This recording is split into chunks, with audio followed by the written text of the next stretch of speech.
अस्सलाम वालेकुम। कैसे हैं आप सब? मैं उम्मीद करती हूँ आप सब खैरियत से होंगे। आज की वीडियो में गले का खूबसूरत सा डिज़ाइन आपके साथ शेयर करूँगी, जो बनाने में आसान और देखने में बहुत ही खूबसूरत होगा। तो आएँ अपनी कटिंग और स्टिचिंग स्टार्ट करते हैं। सबसे पहले यहाँ पर हम बुकरम का एक पीस ले लेंगे, दरमियान में से फोल्ड कर लेंगे। फोल्ड करने के बाद गले की चौड़ाई हम रखेंगे तकरीबन 4.5 इंच और इसकी गहराई हम रखेंगे 10 से 12 इंच तक। आप अपनी मर्ज़ी से नीचे वाली लंबाई आप ज़्यादा कर सकते हैं। तो यहाँ पर हम गले की चौड़ाई का निशान लगाएंगे जो कि 3.5 इंच आएगा और बाद में हमारे पास 1 इंच एक्स्ट्रा बचेगा। गले की गहराई हम ले लेंगे 4.5 इंच। अब 4.5 इंच और 3.5 इंच के निशान को आपस में मिलाते हुए इस तरह से स्केयर बना लेंगे। यहाँ पर हम सिर्फ एक पॉइंट का एक निशान लगा लेंगे। अब नीचे की तरफ जहाँ पर हमने 10 इंच का निशान लगाया था वहाँ पर हम 2 इंच का एक निशान लगा लेंगे। ये अब इस 2 इंच के निशान को हमने जो ऊपर एक पॉइंट का निशान लगाया था उसके साथ इस तरह से तिरछा मिला लेंगे। वी शेप में आपने उसको इस तरह से मिला लेना है। अब इस एक पॉइंट से हम यहाँ पर गले की ऊपर की तरफ 3.5 इंच तक गले की गोलाई दे देंगे। अब जैसे जैसे हमने गले की शेप बनाई है ऐसे ही एक एक इंच का मार्क करते हुए इस तरह से साइड पर निशान लगा लेंगे।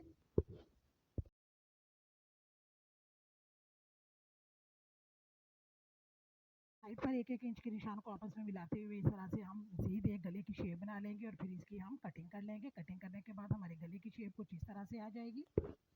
जो कटिंग करते हुए दरमियान में से हिस्सा निकला है उसको हमने इस तरह से गले के साथ रखते हुए कपड़े पर पेस्ट करना है ताकि हमारे गले की लंबाई और चौड़ाई उतनी ही हो जितनी हमने इसकी कटिंग की है। कटिंग में निकले हुए पीस को अंदर की तरफ रखते हुए हमने प्रेस की मदद से अपने गले को अटैच कर लिया। आप देख सकते हैं कि अब हमारा गला एग्जैक्ट उसी शेप में और उसी लेंथ में और विड्थ में आया है जिस तरह हमने इसकी कटिंग की है। अब दरमियान में से हम पार्ट को रिमूव कर लेंगे। रिमूव करने के बाद एक दफ़ा हम अगेन प्रेस कर लेंगे ताकि हमारा गला अच्छी तरह से अटैच हो जाए। अब साइड पे हमने हाफ इंच एक्स्ट्रा कपड़े को रखते हुए बाकी कपड़े की हमने कटिंग कर लेनी है।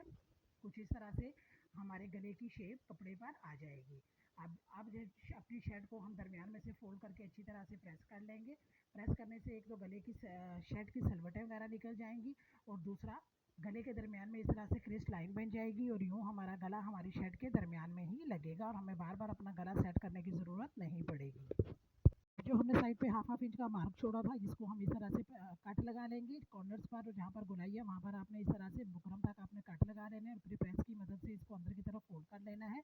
यहाँ पर आप चाहें तो गम स्टिक की मदद से भी इसको अटैच कर सकते हैं। इस तरह से ये ईजिली अटैच हो जाएगा। देखिए ऊपर वाले सिरों नीचे वाले सिरों को आपस में मिलाते हुए इस तरह फोल्ड कर लेंगे। फोल्ड करने के बाद प्रेस की मदद से गले के दरमियान पर भी जैसे हमने शर्ट के दरमियान में क्रिस्ट लाइन बनाई थी ऐसे ही गले के दरमियान में भी बना लेंगे ताकि गला हमारा बिल्कुल शर्ट के दरमियान में लगे। अब शर्ट की उल्टी साइड हम ऊपर की तरफ रखेंगे और गले की उल्टी साइड भी ऊपर की तरफ होगी और शर्ट के दरमियान की क्रिस्ट लाइन और गले के दरमियान की क्रिस्ट लाइन दोनों को आपस में मिलाते हुए एक कच्ची सिलाई लगा लेंगे। सिलाई लगाने का मकसद ये है कि हमारा गला शर्ट के बिल्कुल दरमियान में रहे और बार बार हमें अपना गला सेट करने की ज़रूरत ना पड़े। अब अपने लेफ्ट हैंड साइड से बुकरम के बिल्कुल साथ साथ हम सिलाई लगाते हुए गले को शर्ट के साथ अटैच करेंगे। जहाँ पर कॉर्नर्स आए वहाँ पर आपने ध्यान रखना है कि आपने सुई को बीच में कर लेना है और पाँव पर उठाकर कपड़े को घुमा लेना है। आपने सुई को कपड़े में से नहीं निकलने देना। कपड़े को घुमाने के बाद आपने अगेन पाँव नीचे कर लेना है और अपनी सिलाई को कंटिन्यू करना है। जिस जिस कॉर्नर पर आएंगे आपने सेम उसी स्टेप को फॉलो करना है और अपनी सिलाई को आपने कंटिन्यू करते जाना है। अब जब तक हम गले को शर्ट के साथ अटैच करते हैं तब तक अगर आप चैनल पर नए हैं तो चैनल को सब्सक्राइब और वीडियो को लाइक करना मत भूलिएगा और कमेंट बॉक्स में ज़रूर बताया करेंगे आपको ये वीडियो कैसी लगी।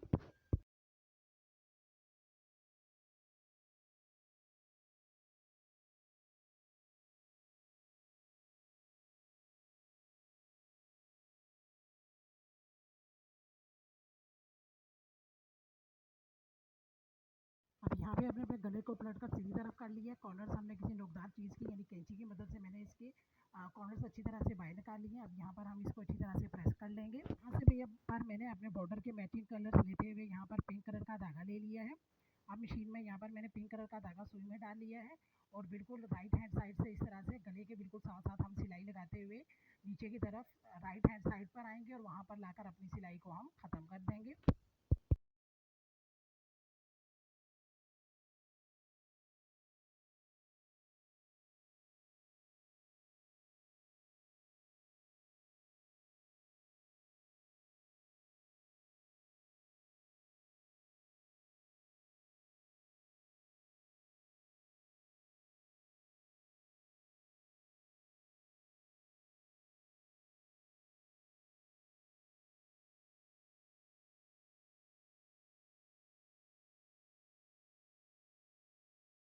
यहाँ पर आप देख सकते हैं कि हमने अपनी सिलाइयों के दरमियान हाफ हाफ फुट का मार्जिन रखा है। इस हाफ हाफ फुट के मार्जिन पर हम येलो कलर के धागे से क्रीज के डिज़ाइन के कलर के मुताबिक धागे को चूज कर लेना है और उसे आपने इस तरह से सिलाइयाँ लगा लेनी है। सीधी सीधी आप इस तरह